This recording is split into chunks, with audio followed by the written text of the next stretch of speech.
Hello everyone, आप सभी लोगों का स्वागत है टीचिंग परीक्षा के आज के इस वीडियो में, जिसमें फ्रेंड्स हम लोग हमारा बिहार 7th फेज शिक्षक भर्ती 2023 के लिए जो हमारी जनरल स्टडीज का सेशन चल रहा है उसको एक कदम और आगे बढ़ाएंगे। तो आप सभी लोगों का स्वागत है, जितने भी लोग हमारे साथ में जुड़ चुके हैं, ladies and gentleman, boys and girls, आप सभी का स्वागत। और मैं आप लोगों से कह दूं फ्रेंड्स कि आप लोग जो ये सेशंस देख रहे हो जनरल स्टडीज के, ये आप लोगों का जो एक बड़ा पेपर है, जो ऐसे अंदाजा लगाया जा रहा है कि करीब 100 नंबर का जो पेपर रहेगा आप लोगों का, उसकी पूरी तैयारी मैं आप लोगों को करा रहा हूं। इसके अंदर में आप लोगों का जो जनरल स्टडीज मतलब कि जो जीके के क्वेश्चन आपसे पूछे जाएंगे, आपसे जो साइंस के क्वेश्चन पूछे जाएंगे, आप लोगों से इकोनॉमिक्स के जो क्वेश्चन पूछे जाएंगे, आप लोगों से बिहार स्पेसिफिक जो क्वेश्चन पूछे जाएंगे, उन सारी चीजों को मैं आप लोगों को यहां पर मैं करवा रहा हूं। साथ ही साथ फ्रेंड्स, आप लोगों के लिए संडे के दिन मैं करंट अफेयर्स भी करवाने वाला हूं।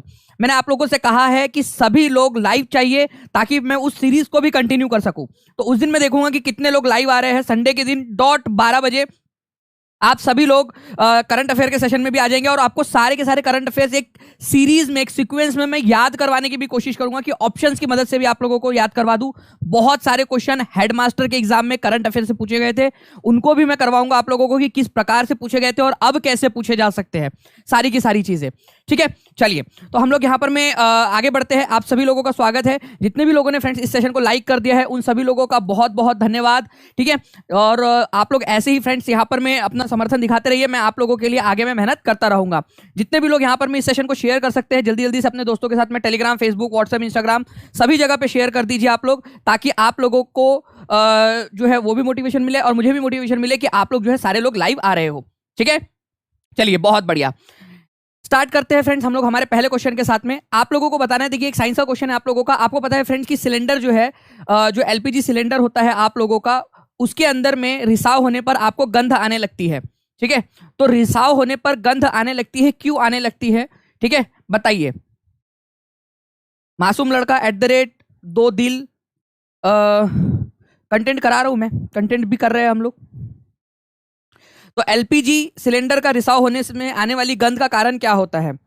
Okay, methane, propane, butane, ethyl mercaptan. तो आप लोग देखिए, आपकी जो एलपीजी गैस होती है इसके अंदर में एक्चुअली वो गंध रहित होती है, उसमें कोई गंध नहीं होती। तो फिर हमें पता कैसे चलेगा कि इसमें रिसाव हो रहा है? पता चले कि पूरी गैस आपने खुली छोड़ दी और आपने माचिस लगाई और धड़ाम करके ब्लास्ट हो गया। तो क्या किया जाता है फ्रेंड्स, इसके अंदर में इथिल मरकैप्टन वो डाला जाता है। ओके, ये जो इथिल मरकैप्टन है ये क्या करता है आप लोगों का, ये जैसी ही गैस रिसीव होती है तो इथिल मरकैप्टन भी साथ में जो है वो वो रिलीज हो जाता है। ये वाली जो गैस है ना, वो भी क्या होती है, स्त्राव हो जाती है, इसका भी रिसाव होता है, इसकी गंध आपको महसूस होती है। अदरवाइज जो प्रोपेन है आप लोगों का या ब्यूटेन है, उसकी गंध आपको महसूस नहीं होने वाली। अगर आप मिथिल जो एथिल मरकैप्टन अगर आप नहीं डालोगे उसके अंदर में, इथिल मरकैप्टन के अब्सेंस में प्रोपेन और ब्यूटेन गैस आपको कोई गंध देंगी ही नहीं और गैस रिसती रहेंगी, रिसती रहेंगी, रिसती रहेंगी। तो इथिल मरकैप्टन, ये याद रखना है आप लोगों ने, इंपॉर्टेंट पॉइंट है आप लोगों का। नाउ फ्रेंड्स, एक बहुत ही इंपॉर्टेंट वाला क्वेश्चन आप लोगों का, आप लोगों के सामने है, यहां पर मैं बताइए इस क्वेश्चन का आंसर क्या होगा।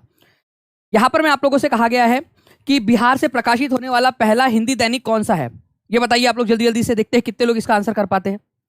बिहार से प्रकाशित होने वाला पहला हिंदी अखबार। और देखिए आप लोगों को मैं बता दूं फ्रेंड्स कि ये मैं क्वेश्चन इसलिए भी ले रहा हूं क्योंकि कल मैंने इसको पेड में पढ़ाया था और मैं चाहता हूं कि जो बच्चे पेड में पढ़े उनका रिवीजन भी होता रहे। ठीक है, क्योंकि मेरे को ना दोनों तरफ से उनको मतलब रिवीजन करानी, मैं रिवीजन में बहुत ज्यादा विश्वास रखता हूं और मैं चाहता हूं कि उनका बार बार रिवीजन हो और जो बच्चे यहाँ पर में पढ़ रहे हैं उनका भी रिवीजन होता रहे।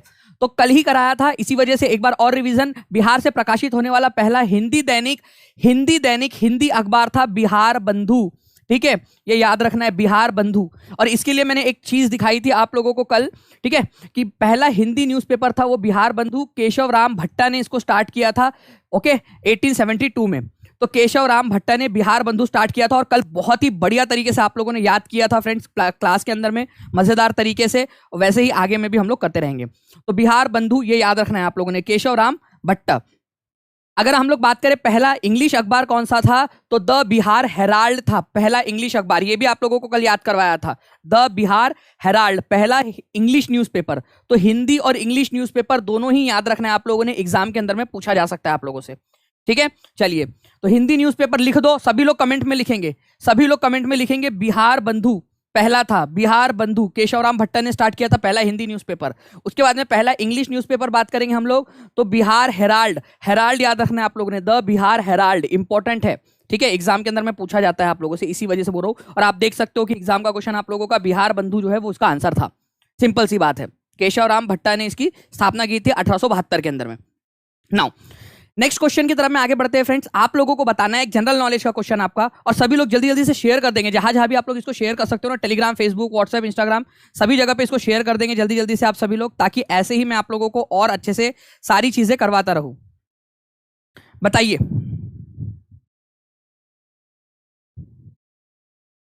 इस क्वेश्चन का आंसर क्या होगा। एज पर 2011 की सेंसस निम्नलिखित में से कौन सा एकमात्र राज्य है, एकमात्र है, एकलौता है, एकुलता, ठीक है, अकेला राज्य आपका जिसकी पॉपुलेशन डिक्रीज हुई, ठीक है, उसकी पॉपुलेशन डिक्रीज हुई, बाकी सबकी तो बड़ी ही है। और आपको तो पता है बिहार की तो लगभग 1/4 जो है वो बड़ी थी, 25% से भी ज्यादा। तो फ्रेंड्स याद रखना है आप लोगों ने, नागालैंड जो है वो अकेला था जिसकी पॉपुलेशन डिक्रीज हुई थी, कम हुई थी, बाकी सारे के सारे राज्यों की पॉपुलेशन बड़ी थी। तो याद रखेंगे आप सभी लोग, नागालैंड एकमात्र राज्य जिसकी पॉपुलेशन डिक्रीज हुई है, निगेटिव ग्रोथ रेट इसने दिखाया था, मतलब कि उसके अंदर में पॉपुलेशन कम हुई थी। इंपॉर्टेंट पॉइंट, एग्जाम में कभी भी आप लोगों से पूछा जा सकता है, तो प्लीज इसके लिए तैयार रहिए आप लोग। ओके चलिए, तो ये याद रखना है आप लोगों ने, करीब करीब जो है फ्रेंड्स -0.58% की जो है इसमें ग्रोथ देखी गई, मतलब कि माइनस में गया वो, उल्टा कम हुई पॉपुलेशन, आधा % के करीब करीब की, ठीक है। चलिए ये याद रखना है आप सभी लोगों ने, एकमात्र राज्य नागालैंड, लिख दो सभी लोग कमेंट में ताकि याद हो जाए आप लोगों को, सभी ने कमेंट के अंदर में लिखना है। ओके चलिए, ये यहां पर मैं आप लोग देख सकते हो फ्रेंड्स कि आप लोगों का नागालैंड राज्य है ये इधर में। तो आई थिंक अब आप लोगों को यहाँ पर में स्ट्रीमिंग फिर से आने लगी होंगी फ्रेंड्स। जिन लोगों को यहाँ पर में स्ट्रीमिंग रुक गई थी, एक बार कंफर्म कर देंगे आप लोग कमेंट करके कि जी हाँ अब यहाँ पर में आप लोगों को फिर से आने लगा है। तो मानव शरीर में किस ग्रंथि को मास्टर ग्रंथि कहा जाता है, ये आप लोगों को बताना है, जो मेन मुख्य वाली ग्रंथि है जो बाकी ग्रंथियों को कंट्रोल करती है। तो आप लोगों का आंसर होगा फ्रेंड्स पीयूष ग्रंथि। ये याद रखना है आप सभी लोगों ने, पीयूष ग्रंथि जो है आप लोगों की, ये क्या करती है, बाकी की जो ग्रंथियां है उनको कंट्रोल करती है, इसी वजह से इसको मास्टर ग्लैंड या आपकी मास्टर ग्रंथि इसको कहते हो आप लोग, ठीक है। आंसर होगा आपको ऑप्शन नंबर ए। तो आप देख सकते हो यहाँ पर में होती है पिट्यूटरी ग्लैंड आप लोगों के, बिल्कुल मस्तिष्क में, आपकी जो आंखें है ना, यहाँ पर में आंखों के बीच में अगर आप पीछे जाओगे तो उसके बीचों बीच में यहाँ पर में होती है छोटी सी पिट्यूटरी ग्लैंड आपकी। ये क्या करती है, जितनी भी बाकी की ग्रंथियां है आपकी, जितनी भी ग्लैंड्स है जो हार्मोन्स रिलीज करती है जिसके कारण आपका मूड अच्छा होता है, खराब होता है, खुशी होती है, प्यार होता है, गुस्सा आता है, जो भी होता है आप लोगों का, ठीक है, वो सारी की सारी ये ग्रंथि कंट्रोल करती है, पिट्यूटरी ग्लैंड। ये याद रखना है आप सभी लोगों ने, ठीक है। तो पिट्यूटरी ग्लैंड, पीयूष ग्रंथि जो है इसको मास्टर ग्रंथि कहा जाता है। इंपॉर्टेंट वाला पॉइंट है, प्लीज इसको याद रखना है आप सभी लोगों ने, ठीक है, याद रहेगा आप सभी लोगों को। चलिए good. Now friend next question की तरफ में आगे बढ़ते हैं, बहुत ही इंपॉर्टेंट वाला क्वेश्चन आप लोगों का, ध्यान से देखेंगे सभी के सभी लोग। बिहार में क्षेत्रफल की दृष्टि से सबसे बड़ा वन्यजीव अभयारण्य कौन सा है। क्षेत्रफल की दृष्टि से सबसे बड़ा वन्यजीव अभयारण्य, जो बच्चे पेड क्लास में भी है वो लोग रिवीजन करेंगे फ्रेंड्स अच्छे से, क्योंकि आपको अच्छे से करवाया हुआ है याद उसमें।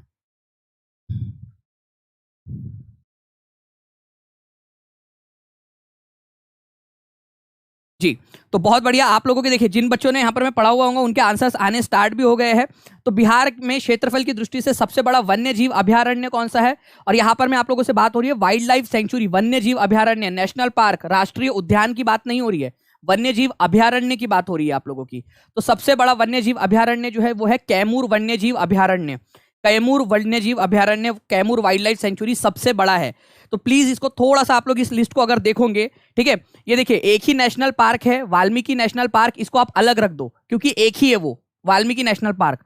वाल्मीकि वन्य प्राणी अभयारण्य या वाल्मीकि वाइल्ड लाइफ सेंचुरी भी है आपका उसी के अंदर में, ठीक है, इसी के अंदर में वो नेशनल पार्क भी है, ठीक है। लेकिन अगर नेशनल पार्क की बात करूं मैं, तो सबसे बड़ा नेशनल पार्क कौन सा दिख रहा है आप लोगों को, तो ये देख सकते हो आप लोग, कैमूर जो नेशनल पार्क है आप लोगों का वो है यहाँ पर में। थोड़ा सा अगर आप लोग ध्यान से देखोगे तो ये देखिए आप लोग, ये जो कैमूर सेंचुरी है आप लोगों की, ये करीब करीब जो है 1342 स्क्वायर किलोमीटर की है, 1342 स्क्वायर किलोमीटर। तो यहाँ पर में जो भभुआ है आप लोगों का, ठीक है, कैमूर, वहां पर में आप लोगों को कैमूर वाइल्ड लाइफ सेंचुरी मिलेंगी, और ये करीब करीब जो है वो 1342 स्क्वायर किलोमीटर की है, स्क्वायर किलोमीटर की, ठीक है। तो फ्रेंड्स बहुत बड़ी है और बिहार की सबसे बड़ी wild life sanctuary Kaimur wild life sanctuary. इसके अलावा अगर मैं आप लोगों से बोलूं कि सबसे पुरानी वाली सेंचुरी कौन सी है, सबसे पुराना वाला, सबसे पुरानी वाली वाइल्ड लाइफ सेंचुरी आप लोगों की, तो सबसे पुरानी वाइल्ड लाइफ सेंचुरी है आप लोगों की यहाँ पर में मुंगेर के अंदर में भीम बांध, भीम बांध सबसे पुराना अभयारण्य है, प्राणी अभयारण्य आप लोगों का सबसे पुराना वाला कौन सा है? भीम बांध। तो सबसे ओल्डेस्ट और सबसे जो है बड़ा, ये दोनों आप लोगों ने याद रखना है।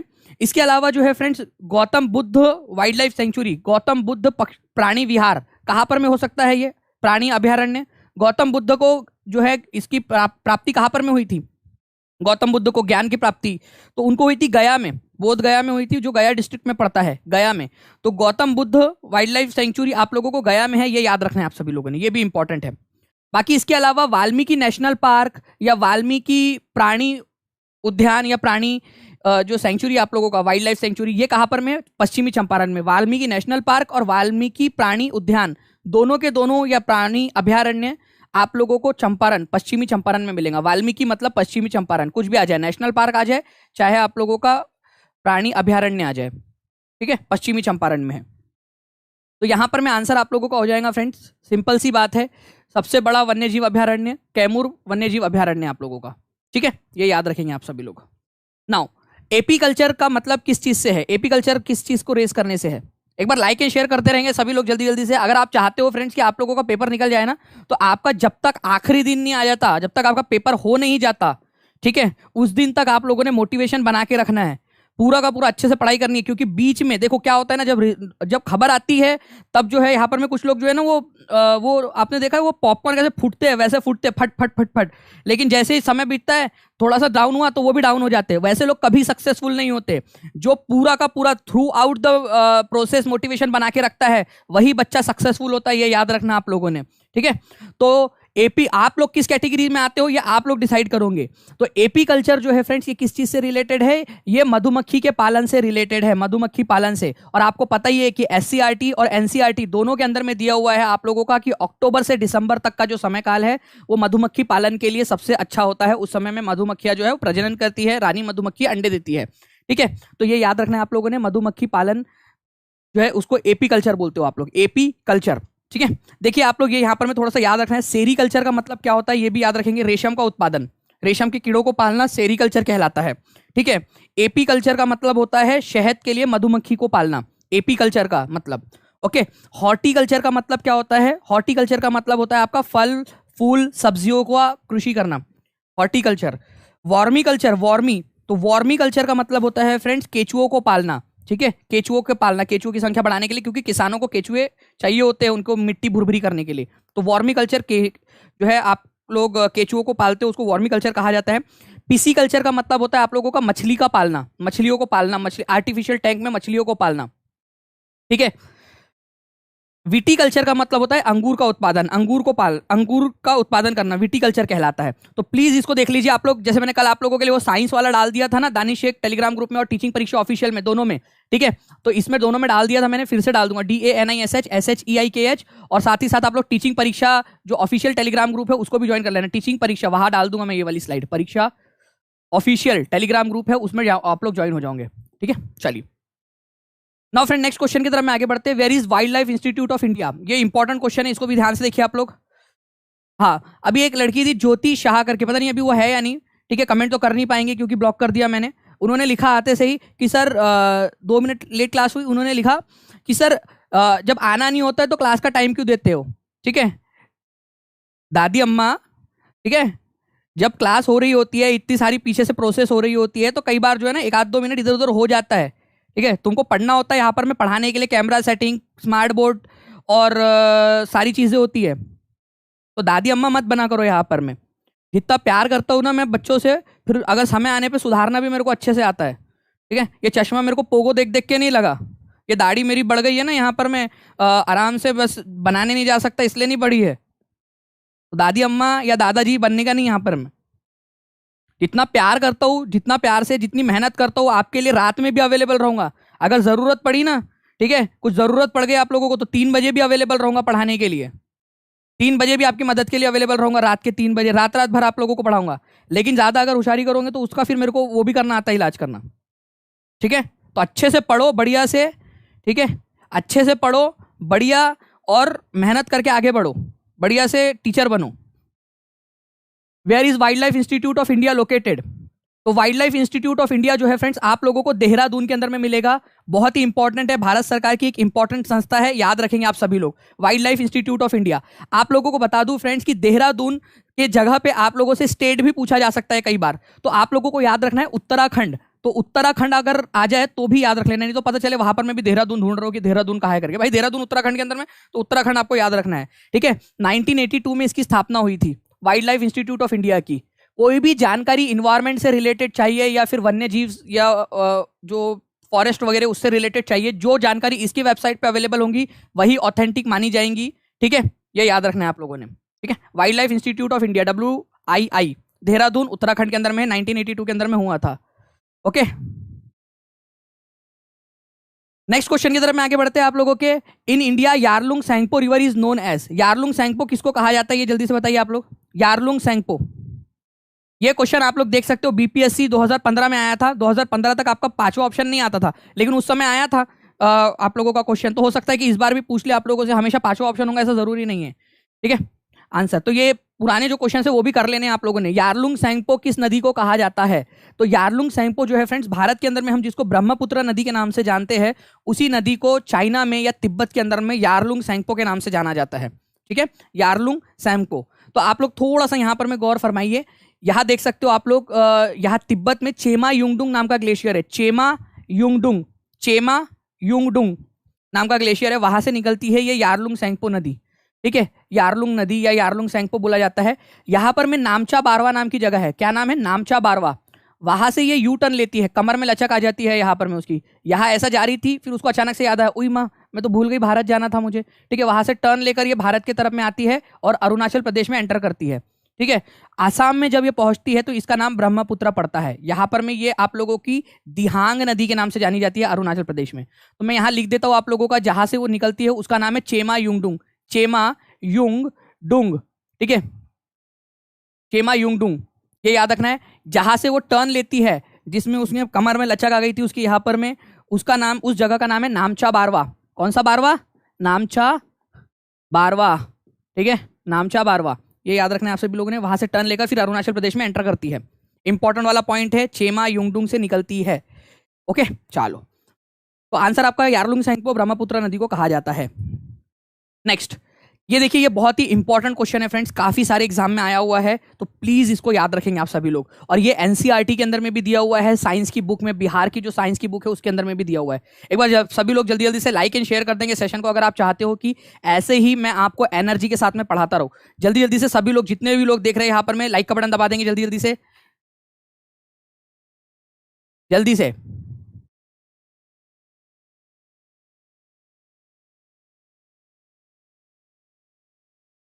चलिए, बहुत बढ़िया फ्रेंड्स, आप लोगों के देखिए यहाँ पर में आंसर सामने आप लोगों के आने स्टार्ट हो गए हैं, ठीक है।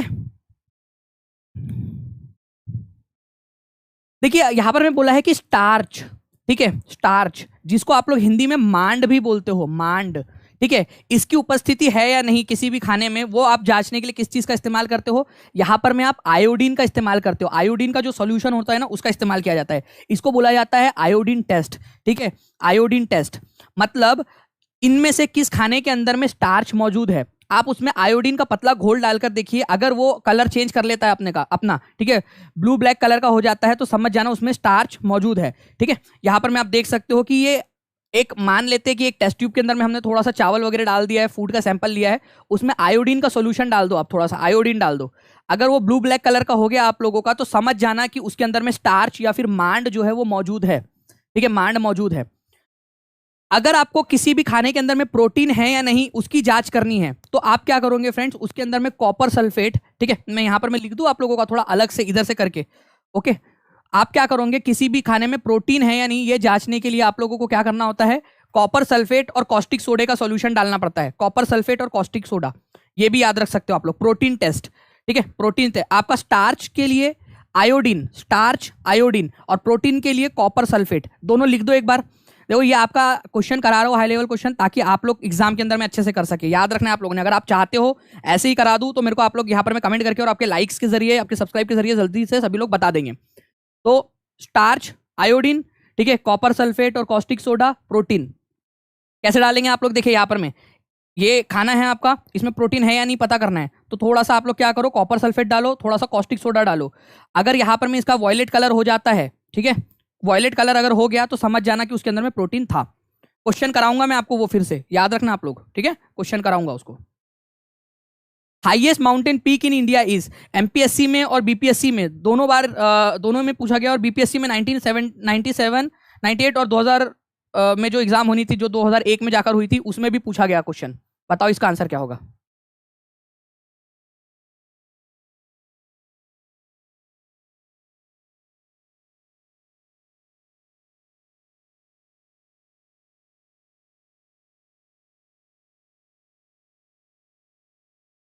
बहुत बढ़िया फ्रेंड्स, आप लोगों के देखिए यहाँ पर में आंसर आने भी स्टार्ट हो गए यहाँ पर में, ठीक है।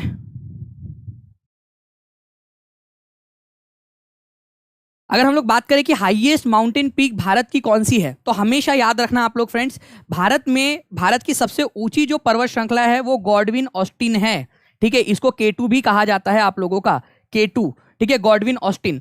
जितने भी लोग यहाँ पर में कांचनजंगा लगा रहे हैं वो सारे के सारे गलत है, कांचनजंगा वाले सारे के सारे गलत है। मैं आप लोगों को बताना चाहूंगा फ्रेंड्स, ध्यान से समझिए आप लोग, अगर हम इसको हमारा भारत माने यहाँ पर में, ठीक है, तो यहाँ पर में हमारे लद्दाख यूनियन टेरिटरी के अंदर में यहाँ पर में K2 है, जिसको गॉडविन ऑस्टिन के नाम से भी आप लोग जानते हो, ओके, गॉडविन ऑस्टिन। और आप लोगों को बता दूं फ्रेंड्स कि आज चाहे ये पाकिस्तान की टेरिटरी में है, पाकिस्तान ने इसके ऊपर में कब्जा किया हुआ है, लेकिन क्या ये हमारा नहीं है? जल्दी बताओ आप लोग, क्या ये हमारा नहीं है? क्या हम इसको अपना नहीं माने? आप लोग बताएंगे जल्दी जल्दी से, क्या हम इसको अपना ना माने? बताओ। इसको आज पाकिस्तान ने कब्जा किया हुआ है, लेकिन है तो हमारा ना। मान लो कि कल जाके हमारा कोई बच्चा, ठीक है, आपका बच्चा कोई पड़ोसी उठा के लेके जाए अपने घर के अंदर में, ठीक है, कि बोले आज ये मेरे पास में रहेगा, तो क्या वो आपका बच्चा नहीं रह जाएगा? क्या वो पड़ोसी का बच्चा हो गया वहां पर में? नहीं ना, वो आप ही का रहेगा, वो आप ही का है। बस वो अभी थोड़ी देर के लिए पड़ोसी उठा के लेके गया, उसको हम बाद में लेकर आ जाएंगे उसको शाम में, चल भाई वापस चल करके, तो ये हमारा है। तो K2 जो है वो भारत की सबसे ऊंची चोटी है, चाहे वो आज पाकिस्तान के कब्जे में ही क्यों ना हो, ओके। और कांचनजंगा की बात करूं तो ये सिक्किम के अंदर में है कांचनजंगा आप लोगों का, ये भारत की दूसरे नंबर की सबसे ऊंची चोटी है, ओके। तो ये याद रखना इंपॉर्टेंट पॉइंट है। तो कभी भी अगर आप लोगों से क्वेश्चन आए कि इंडिया की सबसे ऊंची चोटी कौन सी है, तो आप लोग K2 ही लगाओगे, ठीक है, K2 या फिर गॉडविन ऑस्टिन जो है उसी को लगाना है आप लोगों ने आंसर में। याद रहेगा ये चीज, क्लियर है? कर लो, ठीक है। चलो नेक्स्ट आंसर आप लोगों का ऑप्शन नंबर सी होगा, ये याद रखना है आप सभी लोगों ने, ठीक है। इंपॉर्टेंट वाला पॉइंट, जल्दी जल्दी से लाइक कर देंगे फ्रेंड्स। यहाँ पर में 1400 के करीब लोग हो चुके हैं, 1400 लाइक चाहिए जल्दी से मुझे वहां पर में आप लोगों के। नाउ अब मैं आप लोगों को बहुत बड़ा वाला मोटिवेशन दे रहा हूँ, आप लोगों को बहुत बढ़िया वाला मोटिवेशन दे रहा हूँ, ठीक है। ध्यान से सुनना है सभी लोगों ने। आप लोगों के हेडमास्टर के एग्जाम के अंदर में पूछे गए 2 क्वेश्चंस मैं आप लोगों को यहां पर मैं दिखा रहा हूं, जो मैंने कल पढ़ाया था। और मेरे पेड वाले बच्चे तो वो तो ऐसा मतलब एकदम मोटिवेशन के साथ में आग लगा देनी है कमेंट बॉक्स के अंदर में आप लोगों ने, क्योंकि आप लोगों को रिवीजन हो जाए इसकी वजह से भी मैंने लिया हुआ है क्वेश्चन कि भाई कल पढ़ाया था, आज रिवीजन हो जाए आप लोगों की। और रिवीजन मैंने कल भी कहा था रात में जब क्लास ले रहा था कि मैं बहुत सारी रिवीजन कराऊंगा आपको, इतनी रिवीजन कराऊंगा कि आपको सपने में भी याद आएंगे वो सारे के सारे आंसर, ठीक है। चलिए करोगे सभी लोग, जितने भी बच्चे थे कल रात में मौजूद, सभी को मैं चैलेंज कर रहा हूं, रात में जितने बच्चे थे सभी लोगों ने आंसर करना है यहाँ पर में। चलो इस क्वेश्चन का आंसर करो, ये आपका पूछा गया था बिहार हेडमास्टर की एग्जाम के अंदर में पूछे गए दोनों क्वेश्चन, हेडमास्टर की एग्जाम में पूछे गए, आजू बाजू में पूछे गए दोनों क्वेश्चन आपसे, ठीक है। आपसे पढ़कर एक अलग ही एनर्जी मिलती है। थैंक यू मिष्टी बीपीएससी वाली, थैंक यू मीठी, थैंक यू जी, ठीक है। मुझे भी आपको पढ़ाकर अलग ही एनर्जी मिलती है। तो भौगोलिक क्षेत्र वर्ग किलोमीटर की दृष्टि से बिहार का सबसे छोटा जिला कौन सा है? सबसे छोटा जिला, सबसे छोटा वाला जिला कौन सा है ये बताना है आप लोगों ने। दिख नहीं रहा है कोई बात नहीं, मैं पढ़ के सुना देता हूं, ये एक्चुअल पेपर है आप लोगों का, एक्चुअल स्क्रीनशॉट है, तो कॉन्फिडेंस आना चाहिए आप लोगों को। एक बार सभी लोग लाइक कर दो, सभी लोग, अगर आप चाहते हो कि अगर ऐसे ही मैं आपको सारे क्वेश्चन करा दूं तो जितने लोग देख रहे हैं सभी का लाइक चाहिए मुझे, ठीक है। तो भौगोलिक क्षेत्र की दृष्टि से सबसे छोटा जिला कौन सा है? शिवहर, अरवल, जहानाबाद, शेखपुरा या इनमें से कोई नहीं? सबसे छोटा। तो आपको याद रखना है कि बिहार में सबसे छोटा जिला शिवहर है। कल रात में आपको अच्छे से याद भी कराया था, जो बच्चे, देखो क्या बात है, जो बच्चे क्लास में थे कल तो उन्होंने बिल्कुल अच्छे से आंसर कर दिया। काफी सारे लोग कल गलत कर रहे थे आंसर, उन लोगों को शेखपुरा में कंफ्यूजन हो रहा था, वो कंफ्यूजन भी दूर कर दिया था मैंने कल, ठीक है। तो शिवहर जो है ये सबसे छोटा जिला है आपका, ये याद रखना है, क्षेत्रफल की दृष्टि से सबसे छोटा। और ये बिहार हेडमास्टर के एग्जाम में क्वेश्चन आया था, इतना ईजी वाला क्वेश्चन। शिवहर सबसे छोटा है। सबसे बड़ा कौन सा है आपका? पश्चिमी चंपारण, ये याद रखना है आप लोगों ने। शेखपुरा की बात करूं फ्रेंड तो सबसे कम जनसंख्या वाला है ये, सबसे कम जनसंख्या, सबसे कम जनसंख्या अगर आप लोगों से बोले तो सबसे कम जनसंख्या वाला है आपका शेखपुरा, सबसे कम जनसंख्या। लेकिन शिवहर जो है ये सबसे छोटा जिला है क्षेत्रफल की दृष्टि से, यहाँ क्षेत्र की दृष्टि से, वर्ग किलोमीटर की दृष्टि से बोला गया स्पेशली आप लोगों को, इसी वजह से इंपॉर्टेंट है ये क्वेश्चन आपका। तो जो एग्जाम में क्वेश्चन पूछा जा रहा है आप देख रहे हो, मैंने एक बार पढ़ाया भी था आप लोगों को, जो बच्चे पुराने हैं, जो पहले से देख रहे हैं, उनको याद होगा ये क्वेश्चन मैंने करवाया था आप लोगों को वहां पर में भी, और ये क्वेश्चन आप लोगों का शिवहर है। ठीक है, नाउ नेक्स्ट पॉइंट की तरफ में हम लोग आगे बढ़ते हैं फ्रेंड्स। बिहार के निम्नलिखित में से, ठीक है, बिहार में निम्नलिखित में से कौन सा वाला पक्षी अभयारण्य वर्ग किलोमीटर की दृष्टि से, भौगोलिक क्षेत्र की दृष्टि से सबसे बड़ा है? और ये आज ही कराया आपको, हेडमास्टर की एग्जाम में क्वेश्चन पूछा गया था। भौगोलिक क्षेत्र के हिसाब से सबसे बड़ा वन्य जीव अभयारण्य, वाइल्ड लाइफ सेंचुरी कौन सा है सबसे बड़ा? बिहार का क्वेश्चन, बिहार हेडमास्टर की एग्जाम में पूछा गया क्वेश्चन आप लोगों का। ठीक है, तो आंसर क्या हो जाएगा आप लोगों का फ्रेंड्स? कैमूर। कितना है? 1342 स्क्वायर किलोमीटर। जो बच्चे कल रात में पढ़े थे, ठीक है, उन लोगों ने तो बिल्कुल आग लगा देनी है कमेंट में, तो क्योंकि आप लोगों को तो याद हो गया है सारा का सारा। क्लियर नहीं दिख रहा, कोई बात नहीं, पढ़ के सुना रहा हूं आप लोगों को, एग्जाम में पूछा गया क्वेश्चन है, अभी क्लियर देखना है कि अभी सुनना भी है कि क्या पूछा गया था क्वेश्चन यहाँ पर में। ठीक है, मुझे भी पता है कि वो हो सकता है दिख नहीं रहा हो, क्योंकि ये आपका एक्चुअल पेपर, एक्चुअल स्क्रीनशॉट लगाया आपके मोटिवेशन के लिए। ओके, सबसे बड़ा कैमूर है, ये याद रखना है आप सभी लोगों ने, कैमूर, इंपॉर्टेंट वाले क्वेश्चन में से। नाउ फ्रेंड नेक्स्ट क्वेश्चन है आप लोगों का, आपको बताना है which of the following crop is an example of kharif crop. Kharif, kharif की जो फसल है, सबसे पहली बात तो ये खरीफ की फसल कब उगाई जाती है ये बताएंगे आप सभी लोग। खरीफ की फसल कब उगाई जाती है आप लोगों की, ये आप लोगों को याद रखना है, खरीफ की फसल कब उगाई जाती है।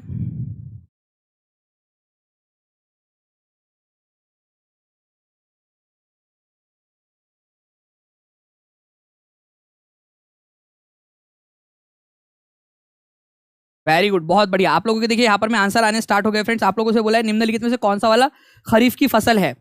ठीक है, तो आप लोगों ने आंसर करना स्टार्ट कर दिया है फ्रेंड्स। खरीफ की फसल आप लोगों से बोला है, तो आप लोग यहाँ पर मैं आंसर कर रहे हो सी और बी, बी और सी, बी सी, बी और सी आंसर आ रहे हैं अलग अलग आप लोगों के। तो खरीफ की फसल अगर आप लोगों से बोला जाए तो सिंपल सा आंसर हो जाएगा आप लोगों का कॉटन।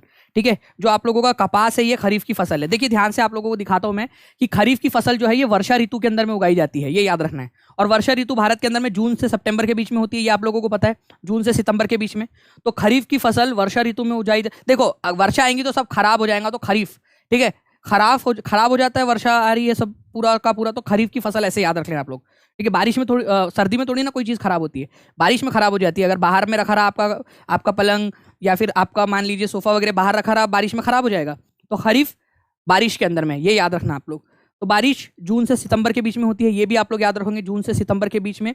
ठीक है, और आपको याद रखना है फ्रेंड्स कि कपास जो है आप लोगों का, कपास, कॉटन, ये भी याद रखेंगे, कॉटन आगे भाई। ठीक है, कॉटन आप लोगों का खरीफ की फसल है। वही अगर मैं धान या जिसको राइस भी बोलते हो आप लोग, चावल, ओके, मक्का, सोयाबीन, मूंगफली, ये सब खरीफ की फसल है। वही अगर मैं बात करूं गेहूं किसकी फसल है, तो गेहूं जो है ये रबी की फसल है, गेहूं रबी की फसल है। गेहूं, चावल खरीफ की फसल है, गेहूं रबी की फसल है। आप दोनों खाते हो ना, चावल की आप लोग गेहूं की रोटी खाते हो और चावल भी खाते हो, खाने में रोज ही खाते होंगे आप लोग। तो याद रखना है कि चावल जो है आप लोगों का क्या है, खरीफ है। दाल डाल के खाते हो ना, दाल चावल के ऊपर में डाल डालते हो फिर उसको मिला देते हो, तो ऐसा समझ लो कि दाल की बारिश हो रही है चावल के ऊपर में। याद रख लो आप लोग, दाल की बारिश हो रही है चावल के ऊपर में, तो चावल जो है वो खरीफ की फसल है। और गेहूं जो है बेचारा, जो रोटी होती है वो बेचारा लगा लगा के खाता है ऐसा, क्योंकि उसके पास में पानी की कमी होगी, है ना। तो ऐसे याद रख लो, गेहूं जो है वो रबी की फसल है। अगर याद रखने में आसान दिक्कत हो रही हो तो मैं आपको बिल्कुल जो भी ट्रिक होंगे उसके जरिए आपको बताता चलूंगा, जो साधारण भाषा और जो रोजमर्रा की जिंदगी हमारी होती है उसके अंदर में। चना, ठीक है, रबी की फसल है। मटर, सरसों, अलसी, आप लोग ठंड के मौसम में आलसी नहीं हो जाते हो क्या? आप लोग हो जाते हो ना आप लोग। तो लिंसेड या जो अलसी है आप लोगों का, ये भी याद रखना है आप लोगों ने, ठंड की मतलब रबी की फसल है। क्योंकि जो ठंड के मौसम में आलसी हो जाते हो, नहीं मम्मी नहीं उठना है करके, आप लोग ना बस ओढ़ के सोना चाहते हो आप लोग। ठीक है, चलिए मैं पूछूंगा आप लोगों से कभी भी ये सारी की सारी चीजें। चलो, तो ये याद रखना है आप लोगों ने फ्रेंड्स कि जो कॉटन है आप लोगों का, कपास है, ये खरीफ की फसल है। इंपॉर्टेंट पॉइंट था आप लोगों का। तो ये आप लोगों का आज का लेक्चर था फ्रेंड्स। थोड़ा सा आज हम लोग जो है वो 5 बजे 12 बजे जो है आज कनेक्ट नहीं कर पाए हम लोग, लेकिन फ्रेंड्स कल से जो है हम लोग क्या करेंगे, कल से हम लोग 12 बजे करेंगे। और मैं आपको बता दूं, मेरे को सभी लोग कमेंट करके बताएंगे कि क्या आप लोग जो है संडे के दिन करंट अफेयर के लिए रेडी हो। संडे के दिन करंट अफेयर के लिए आप लोग रेडी हो, वो मुझे आप लोग बताओगे जल्दी से 12 बजे। सभी लोग, अगर सभी लोग आने का वादा करते हो और आते हो लाइव, तो मैं नेक्स्ट संडे भी आप लोगों का फिर जो है करंट अफेयर की क्लास लूंगा। ओके, और ये वाले क्वेश्चन जो है ना, ये भी मैं कभी भी आप लोगों से जो है वो रिवीजन ले सकता हूँ आप लोगों की। बाकी जो लोग टीचिंग परीक्षा के साथ में जुड़ना चाहते हैं वो 7611101101 7611 इस नंबर पे कॉल करके जानकारी हासिल कर सकते हो आप लोग, या फिर टीचिंग परीक्षा ऐप डाउनलोड कर लीजिए गूगल प्ले स्टोर से, वहां से भी आपको जानकारी मिल जाएगी। ठीक है, या फिर आप लोग एक और नंबर दे रहा हूँ 9697888444, ठीक है, 888444, ये नंबर पे भी आप लोग कॉल करके जानकारी हासिल कर सकते हो। इस सेशन को लाइक जरूर कर देना, अपने दोस्तों के साथ में शेयर कीजिए। कल 12 बजे मिलेंगे आप लोग, किसी काम के कारण जो है फ्रेंड्स आज 12 बजे क्लास नहीं हो पाई थी, लेकिन कल 12 बजे आप लोगों की होंगी क्लास। और शाम में 5 बजे भी क्लास होती है, उसके अंदर में भी जुड़िए आप लोग। अंकुर सर की क्लास होती है रोज सुबह 10 बजे आप लोगों की, ठीक है। तो 10 बजे वाली क्लास जो है आप लोगों की वो भी देखा करो। मैथ्स में आपको बहुत ही बढ़िया तरीके से वो कंसेप्ट क्लियर करवा रहे हैं, बिल्कुल बेसिक से। तो जो 10 बजे अंकुर सर क्लास लेते हैं, ठीक है, उनकी क्लास लीजिए। 9 बजे जो है आपके जो संजीव सर है वो सीडीपी करा रहे हैं, उसकी क्लास देखिए आप लोग। 6 बजे रितिका मैम आपकी साइंस करवा रही है। तो इसकी ये सारी क्लासेस जब आप लोग अच्छे से देखोगे ना, तो आप लोगों के कंसेप्ट ऑटोमेटिकली क्लियर होने लगेंगे। ठीक है, चलिए तो मिलते हैं हम लोग हमारे नेक्स्ट लेक्चर के अंदर में फ्रेंड्स। मैथ्स नहीं आएगा, बेसिक मैथ्स बिल्कुल आएगा, ठीक है, जनरल स्टडीज के अंदर में बिल्कुल आएगा, जीएस के अंदर में। चलिए मिलते हैं हम लोग हमारे नेक्स्ट लेक्चर में, तब तक के लिए thank you very much friends, take care and bye, God bless you all, thank you, bye.